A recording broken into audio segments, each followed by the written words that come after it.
nature is definitely a part of the humanization of the environment, you know. I mean, the industrial phase of human history has taken nature for granted, right? Nature is just a resource to be exploited for the benefit of human life, okay?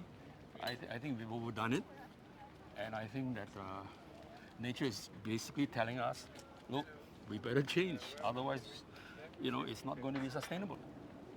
Well, first of all, I think Singapore is a uniquely small place where we can really do things thoroughly.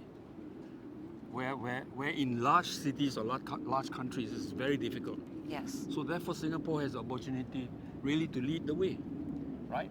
But that requires a total mindset change. Right now, I think we are so enamored of technology. You know, we are so enamored of the industrial aesthetic, even. You know, Yeah. right? To the extent that we are kind of in a dilemma. The term I would rather use is transformation, Okay. because evolution is much too slow, Right. revolution is much too fast, and very destructive, right? Transformation, look, it's like cooking, right? Transformation of all the ingredients, you can still recognize the ingredients, but it's in a totally different way. I mean, that's the way it should be. It's not a rejection of anything, right? Right. It's a reuse and recombination of the parts, right, and the ingredients in a new way. That's transformation, and I think we are already started on it. Singapore is already started on it.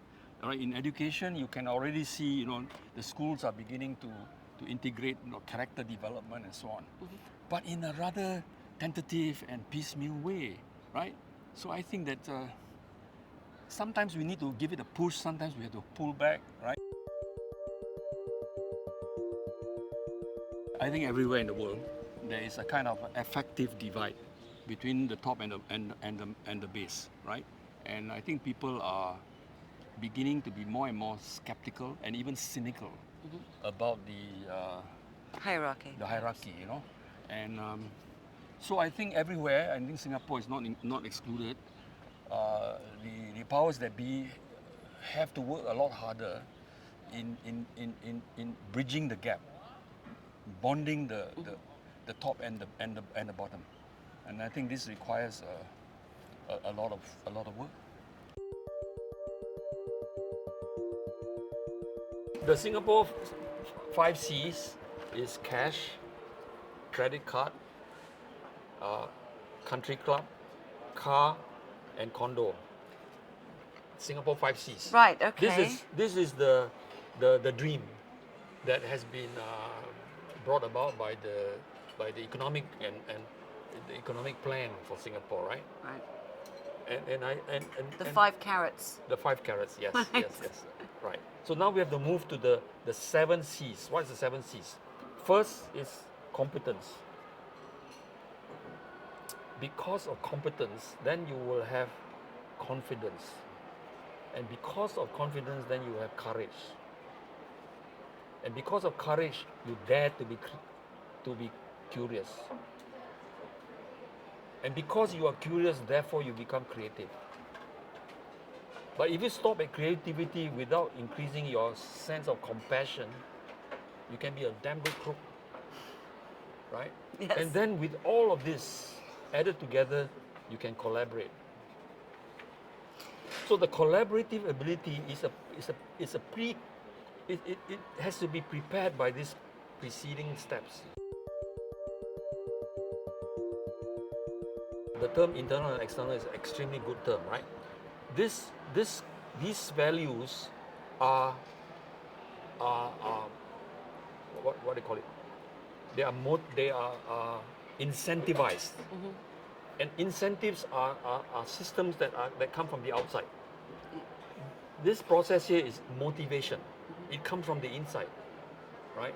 And creativity comes from, if creativity comes from the inside, then it really will blossom. It's a transformation of self, and in the process, it transforms the society, right? Yeah. Okay. So when you think about, look at one of these estates, right? Let's talk about the central nervous system. So you have an estate like this, right? Typically, the estate consists of neighborhoods. So each of these neighborhoods has a neighborhood center, right? and then you have the town center, right? And they are all separated. So the community goes there to the neighborhood center, right? It's like that. So this is like a cluster of cells, right? So these are you might call these amoebas, you know. Okay. Each of these is an amoeba, alive, can reproduce, can move, and so on, but not smart, you see, Okay. not intelligent. Right. To be intelligent, you need to connect them up completely. You need to link them all up with a nervous system. This is the nervous system, Right. right? And then, along the nervous system, you must put your schools, your classrooms. Your classrooms are on top. For example, this is, take a typical section. This is the road. Okay. Below the first story are shops and workplaces and whatever, cinemas or whatever. And then the school is on top. So study upstairs, go downstairs to interact with the community. So the kids, the students will become a lot more streetwise than they are now, right? Because now the schools are all out here. So the schools are away from the central nervous system. I would say we've had smart cities before we had the term smart city. Yes, when you use the term today, smart city, you can say in the year 2010, we started talking about smart cities and therefore nothing that came before was a smart city. I think that's completely wrong. I've been coming to Singapore for over 10 years and I've been writing about how it's a smart city without using that term because I was witnessing how HDB planning was being done. You know, neighborhoods being zoned, HDBs being put up, because they were planning ahead for the population and how it would be distributed. And water management, right? Water harvesting, diminishing dependence on Malaysia and other sources of water, so collecting one's own water. Those are smart policies. Those are things that made Singapore a smart city. Now we use the term smart city because we're implying a very advanced layer of technology, Internet of Things, big data, and so forth. And all of those things add on to the fundamental policy smartness that is an essential foundation of any place that wants to call itself a smart city. Well, let's look at New York City. Bloomberg started a hotline called 311, and it allowed any citizen who had any complaint about the city infrastructure or city services to call and record that complaint. But it became very popular, and the reason was that even though for the citizen it didn't involve any high-tech technology, Bloomberg took massive data servers and data sets and created a way to systematically look at these complaints, prioritize them, and solve them for the citizens. So he prioritized the ones that he saw the most people were complaining about. So it was a combination of this software analytics and this simple pick up the phone and call your local councilman. But the combination of the two actually created a smart system.